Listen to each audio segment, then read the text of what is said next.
Merci.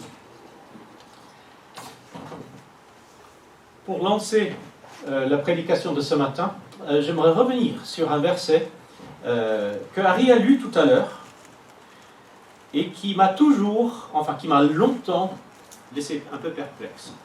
C'est ce verset dans Jean chapitre 15, les versets 14 et 15. À propos de l'amitié de Jésus, c'est un thème que j'aime énormément. Vous êtes mes amis, dit Jésus, vous êtes mes amis si vous faites ce que je vous commande. Je ne vous appelle plus serviteur, parce que le serviteur ne sait pas ce que fait son Seigneur. Mais je vous ai appelé amis, parce que je vous ai fait connaître tout ce que j'ai appris de mon Père. Un verset un peu curieux. Vous êtes mes amis si vous faites ce que je vous commande. La réalité de ce verset, la plupart du temps, moi je ne juge pas mes amis, je ne me fais pas mes amis en fonction de la facilité avec laquelle ils font ce que je leur demande. Moi, les gens ne sont pas obligés d'être d'accord avec moi pour être mon ami. J'ai l'habitude de passer du temps avec des gens qui ne partagent pas ma foi, avec lesquels je ne suis pas forcément d'accord, que ce soit dans plein de domaines de la vie. Je ne juge pas mes amis en fonction de leurs convictions et de leur adhésion à mon point de vue.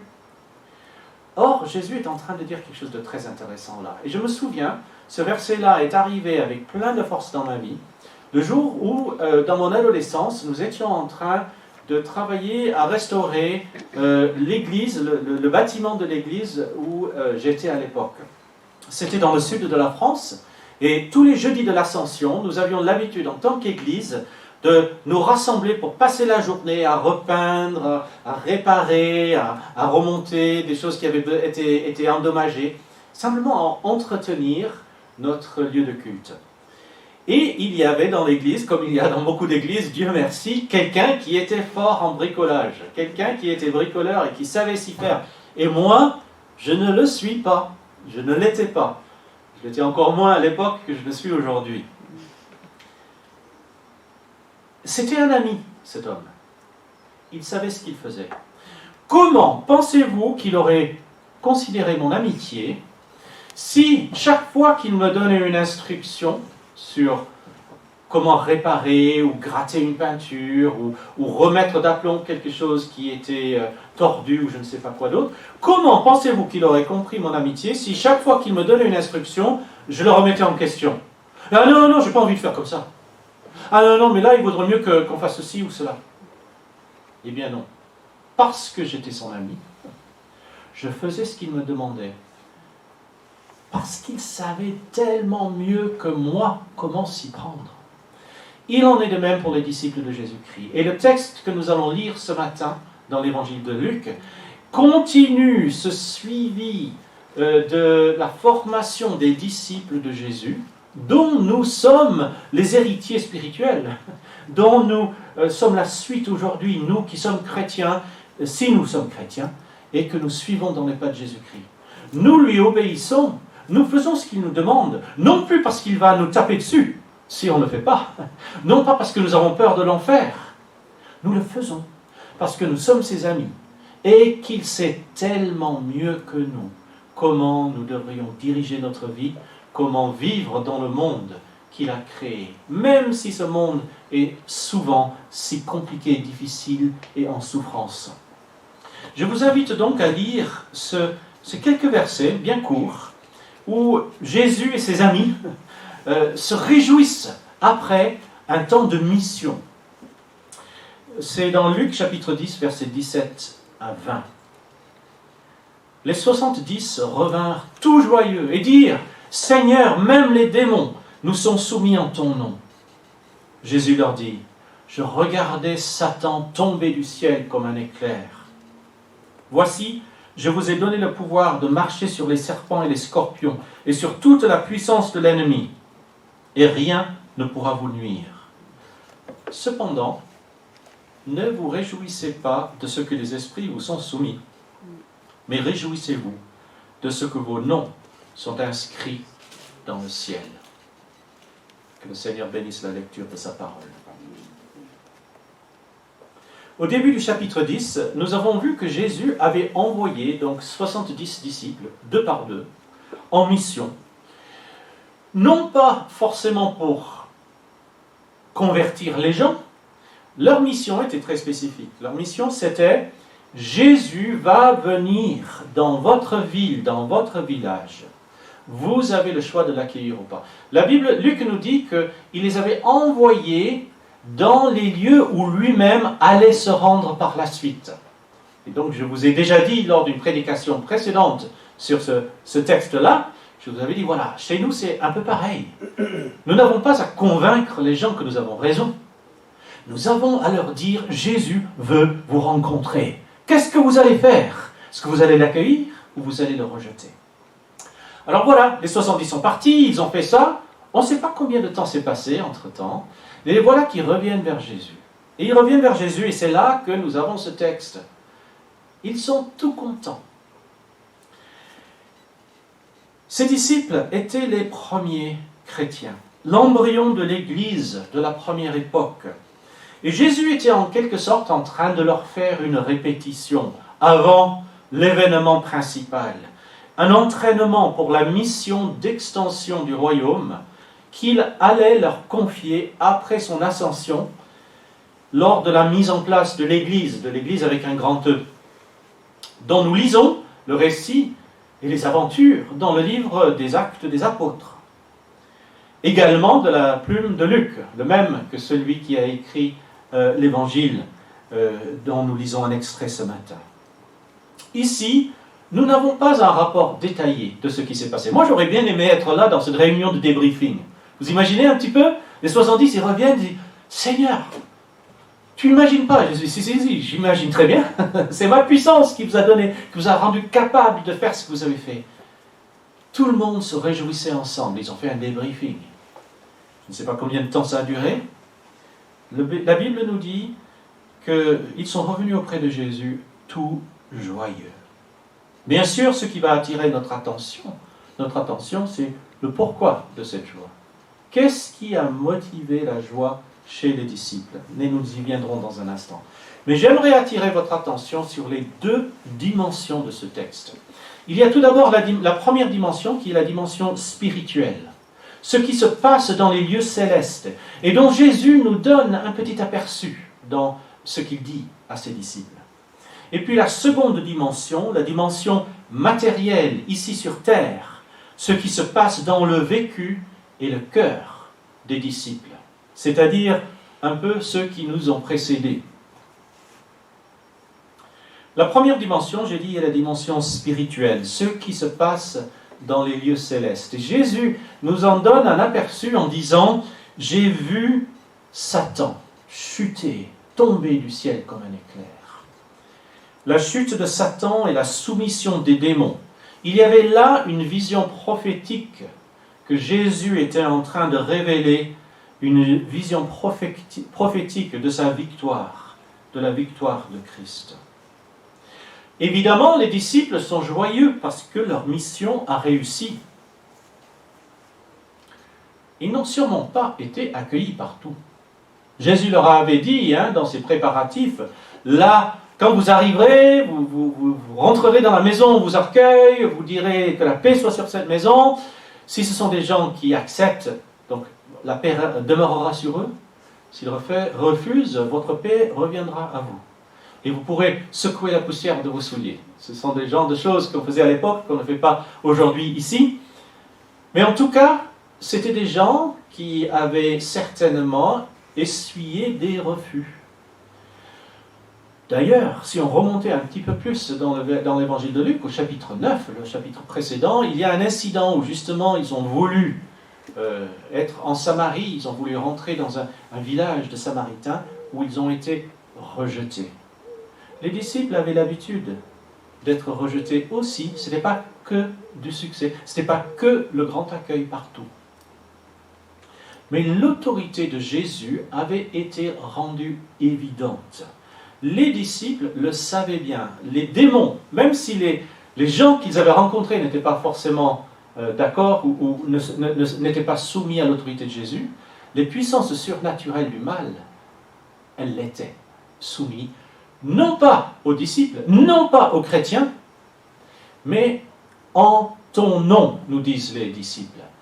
à l'autorité même de Jésus.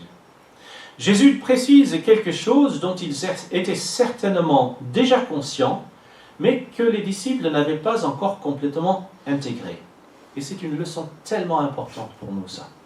Leur mission, leurs efforts, leur travail faisaient partie de quelque chose de bien plus grand. Il s'agit d'un combat céleste dont Jésus est vainqueur et dont il sera vainqueur d'une manière beaucoup plus évidente dans l'avenir.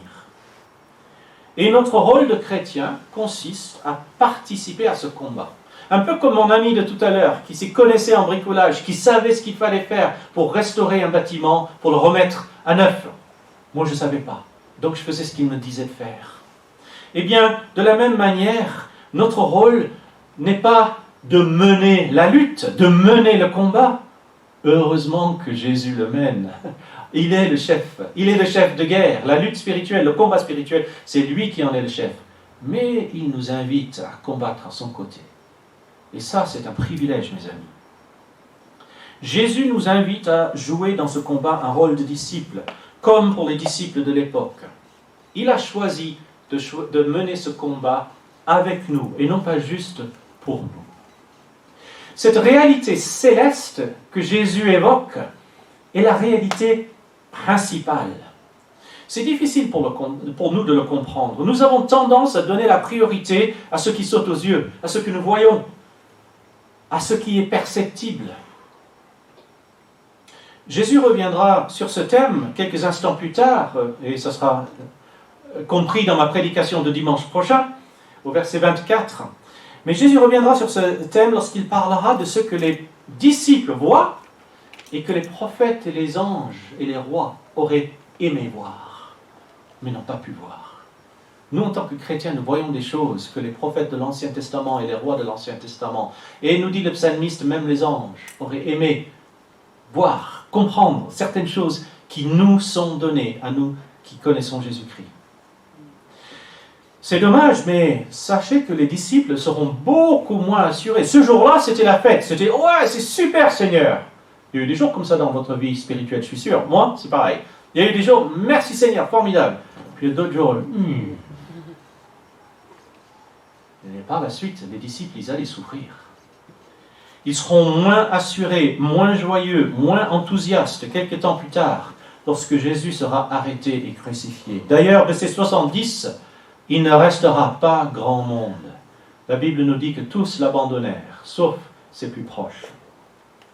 Mais la parole de Dieu nous apprend que malgré les apparences, malgré le peu de moyens qui attendaient les disciples, ils avaient goûté dans cette mission quelque chose de la gloire finale.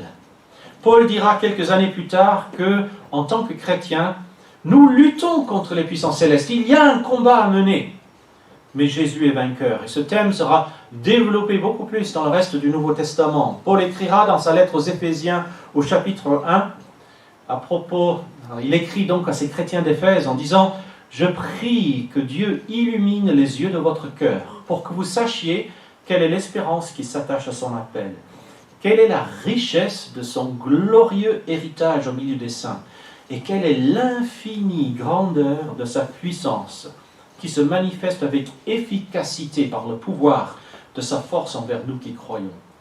Cette puissance, il l'a déployée en Christ, quand il l'a ressuscité et l'a fait asseoir à sa droite dans les lieux célestes, au-dessus de toute domination, de toute autorité, de toute puissance, de toute souveraineté et de tout nom qui peut être nommé. Non seulement dans le monde présent, mais encore dans le monde à venir. Il a tout mis sous ses pieds et il l'a donné comme chef suprême à l'Église, qui est son corps, la plénitude de celui qui remplit tout en tous. Quel passage glorieux, quel passage rempli de la gloire de Jésus-Christ. Cette réalité spirituelle est le plus important. C'est cette dimension ultime et glorieuse de la vie chrétienne, individuelle et communautaire, représente la trame, la toile sur laquelle vient se poser tout le reste de la vie. Est-ce qu'il y a ici quelqu'un qui fait de la broderie, de la tapisserie? Est-ce que quelqu'un... Personne ne brode ici. C'est moi. Si, toi, voilà, Marlène. Voilà. Alors, si je te donnais des fils de couleur, mais rien d'autre, tu pourrais me faire une broderie? Des fils de couleur? Si je te donnais juste des fils de couleur, est-ce que tu pourrais me sortir une broderie? Non. Non, tu ne pourrais pas. Parce qu'il manque la trame, il manque la toile de fond. Mes amis, ce que nous vivons ici, que ce soit beau ou pas, que ce soit harmonieux ou plutôt chaotique, eh bien, c'est juste les fils de la broderie. La réalité spirituelle, l'éternité à laquelle nous sommes destinés, c'est la trame. C'est sur quoi nous allons broder la tapisserie de notre vie chrétienne, de notre témoignage. Nous avons besoin de cette trame et c'est Dieu qui nous la donne. C'est la réalité spirituelle qui sous-tend la réalité matérielle. Nous vivons malheureusement dans un monde qui voit souvent la foi et la spiritualité comme un passe-temps.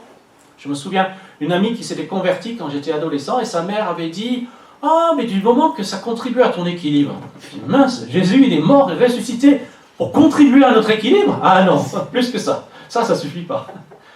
Il est mort pour beaucoup plus que ça. Il est ressuscité pour beaucoup plus que ça. Il est ressuscité pour nous réconcilier avec Dieu. Mort et ressuscité pour nous réconcilier avec Dieu. Ce n'est pas juste un passe-temps. Ce n'est pas juste un bien-être, notre équilibre psychologique. C'est beaucoup plus que cela. C'est notre salut éternel.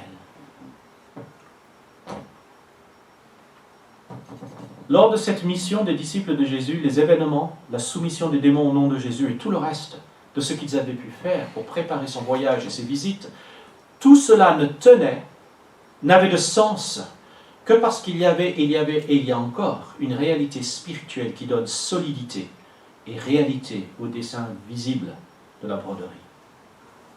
La seconde dimension de ce texte, la dimension matérielle de ce qui se passe sur terre, notamment dans le cœur des disciples, nos réactions à ce que Dieu est en train de faire en nous et par nous. Les disciples avaient vécu quelque chose de beau et de fort. Ils en avaient dérivé de la joie. Jésus participe à leur joie. Il n'est pas rabat-joie, Jésus.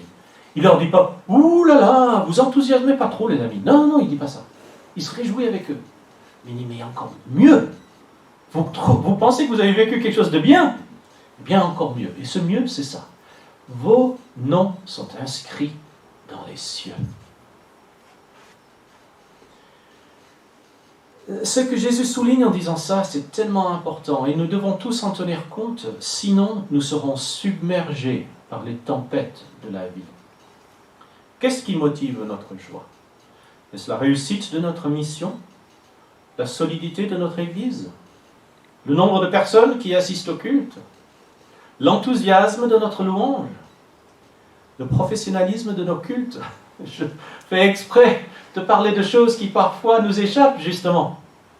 L'efficacité de nos programmes, la réussite de nos efforts d'évangélisation, l'ambiance quand nous nous retrouvons en Église, les exaucements à nos prières. Est-ce que c'est ça qui fait notre joie? Jésus souligne que ce qui doit motiver notre joie n'est pas juste notre perception de la dimension matérielle, mais notre compréhension de la réalité céleste. Si notre joie dépend de notre réussite ici et maintenant, elle finira par se ternir. Nous deviendrons des chrétiens fatigués et déçus. Moi, j'en connais comme ça. Vous aussi, peut-être. Des chrétiens fatigués et déçus. Si par contre, notre joie dépend du fait que nous sommes destinés à vivre avec Dieu éternellement, qui nous a sauvés et qui nous aime d'un amour inaltérable, alors notre joie sera solide, plus durable et surmontera les temps d'épreuve. D'ailleurs, Jésus dit quelque chose d'intéressant au verset 19. Il parle du fait que rien ne pourra nuire aux disciples. Que veut dire cette expression « rien ne pourra vous nuire » Il parle de scorpions, de serpents et des puissances de l'adversaire, la puissance de l'ennemi. Les disciples allaient connaître la détresse, le doute, les divisions et pour certains la persécution. Certains allaient même aller jusqu'au martyre. Comment Jésus pouvait-il leur dire « Rien ne pourra vous nuire » Une illustration nous aidera à mieux comprendre. Avec un camp de jeunes auquel je participais il y a quelques années, enfin ça m'est arrivé plusieurs étés de suite, il y a une dizaine d'années, je suis plusieurs fois monté dans ce qu'on appelle un parcours acrobranche. Certains d'entre vous l'avaient certainement fait aussi. Vous avez vu et si vous ne l'avez pas fait, vous avez certainement vu des photos ou des vidéos. Il s'agit de monter dans les arbres et de suivre un parcours un peu sportif, avec des fils tendus, des câbles, des ponts de cordes, des escaliers, des échelles à grimper, des glissades le long de câbles tendus très haut au-dessus du sol, accrochés à des cordes et à des sangles, par-dessus des rivières, par-dessus des vallées. Mais avant de se lancer, il y a toujours une séance de préparation à la sécurité. Un moniteur, une monitrice, responsable de sécurité, va vous équiper avec un harnais, des goupillons, des sangles, et un tout petit parcours près du sol. Même si on tombe, on ne se ferait pas très mal. Pour savoir si on a bien maîtrisé les instructions, les consignes de sécurité. Imaginez un peu que vous êtes dans ces circonstances et que vous exprimez un peu de nervosité, de la crainte de vous trouver à 10 mètres au-dessus du sol, à traverser une rivière tendue à un câble, suspendue à un câble, vous balancez d'un arbre à l'autre. Le responsable de la sécurité de l'acrobranche vous dira « Je vous ai donné l'équipement, je vous ai donné les consignes de sécurité. Du moment que vous respectez les règles, il ne vous arrivera rien. Du moment que vous respectez les consignes de sécurité, il ne vous arrivera rien. Rien ne pourra vous nuire. » Cela ne veut pas dire qu'il ne vous arrivera jamais rien par la suite, que vous pourrez monter dans les arbres chaque fois que vous le voudrez, partout où vous irez, que vous ne serez plus jamais malade ou blessé. Non, il n'est pas en train de dire ça. Ce que Jésus est en train de dire ici à ses disciples, dans le cadre du combat contre les puissances de l'ennemi, même les serpents et les scorpions que l'ennemi pourra mettre sur notre route ne pourront pas nous nuire, parce que nos noms sont inscrits dans les cieux. Parce que rien ne pourra nous séparer de l'amour de Dieu. Rien ne pourra nous faire balancer de l'autre côté. Rien ne pourra nous arriver spirituellement du moment que nous restons près du guide, du moment que nous respectons les consignes de sécurité. Parce que nos noms sont inscrits dans les cieux. Nous sommes citoyens de son royaume, adoptés dans sa famille. Et cela ne pourra jamais nous être enlevé. Que le Seigneur vous aide à faire ce qu'il nous demande de faire, à respecter les règles, mais surtout à rester proche de lui. L'amitié de Jésus dont nous a parlé Harry et autour de laquelle nous avons prié ensemble. Seigneur, nous te remercions pour ta parole. Merci pour tout ce que tu nous donnes jour après jour de toi. Et nous voulons te remercier particulièrement pour ton amitié. Tu nous regardes, tu ne vois pas des sujets, tu ne vois pas des serviteurs. Tu nous le dis dans ce texte de Jean. En nous regardant, tu vois surtout et avant tout des amis, des gens que tu veux à tes côtés, des compagnons de voyage. Seigneur, pardonne-nous, pardonne-moi, pardonne-nous pour toutes les fois où nous n'avons pas été les compagnons que tu aurais souhaité. Et nous te demandons que cet après-midi, et demain, et cette semaine, et le mois prochain, nous sachions être les amis, les compagnons de voyage que tu souhaites. Amen.